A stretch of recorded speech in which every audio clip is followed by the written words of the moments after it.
বাংলাদেশ ও চীনের মধ্যে মানুষে মানুষে যোগাযোগ বাড়াতে চায় দুই দেশ।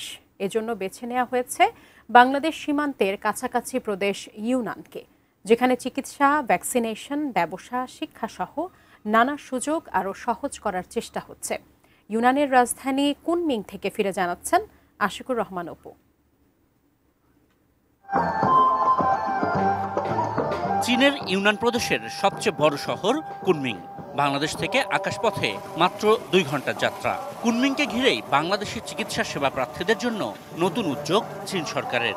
এই শহরের 5টি বড় হাসপাতালে গত এপ্রিল মাস থেকে চিকিৎসা নিতে পারছেন বাংলাদেশি রোগীরা। সেই সুযোগ সুবিধা দেখাতে বাংলাদেশের একটি সাংবাদিক প্রতিনিধি দল কুনমিং সফর করে 6 থেকে 9 আগস্ট। প্রধান উপদেষ্টার প্রেস উইংয়ের সদস্য, ঢাকা চীনা দূতাবাসের কর্মকর্তারা ছাড়াও এই সফরে 20টি গণমাধ্যমের প্রতিনিধি ছিলেন।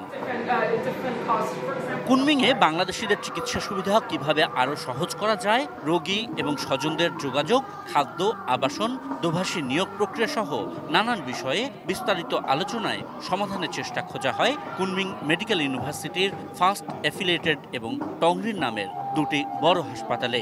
যে আলোচনায় যোগ দেন ইউনান প্রদেশের স্বাস্থ্য বিভাগের জ্যেষ্ঠ কর্মকর্তারাও। এখানের হাসপাতালগুলোতে আন্তর্জাতিক বিভাগে সব নতুন করে সাজানো হয়েছে।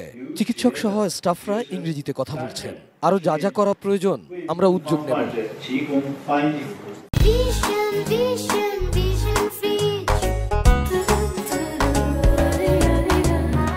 জেনারেল হাসপাতালের বাইরে কুনমিংয়ের সবচেয়ে বড় বেসরকারি চক্ষু হাসপাতাল ঘুরে দেখে প্রতিনিধি দলটি, যেখানে জুলাই যোদ্ধাদের যারা চোখে আঘাতপ্রাপ্ত তাদের চিকিৎসা সম্ভব কিনা সেই খোঁজ নেন প্রধান উপদেষ্টার দপ্তরের কর্মকর্তারা।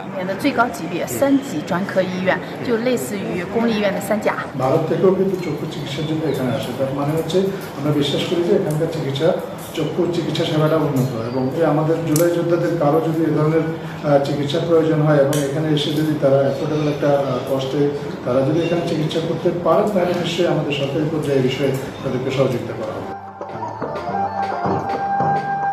কুনমিং এশিয়ার সবচেয়ে বড় ফুলের বাজার, যেখান থেকে বিশ্বের 40টি দেশে ফুল রপ্তানি হয়। সেখানে দৈনিক 60 থেকে 70 লাখ টাকার ফুল বিক্রি হয় নিলামের মাধ্যমে।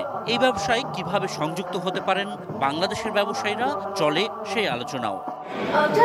এই মার্কেটে যে ফুল আসে সেটির উৎপাদনে 3 লাখ কৃষক পরিবার জড়িত। আমাদের এখন লোক এটিকে বিশ্বের বৃহত্তম ফুলের বাজারে পরিণত করা।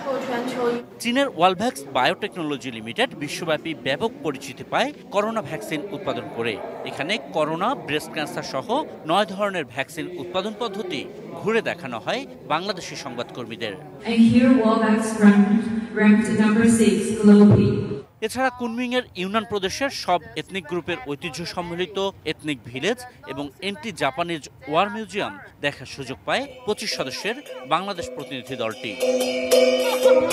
আশিকুর রহমান অপু, এটি নিউজ, কুনমিং, চীন।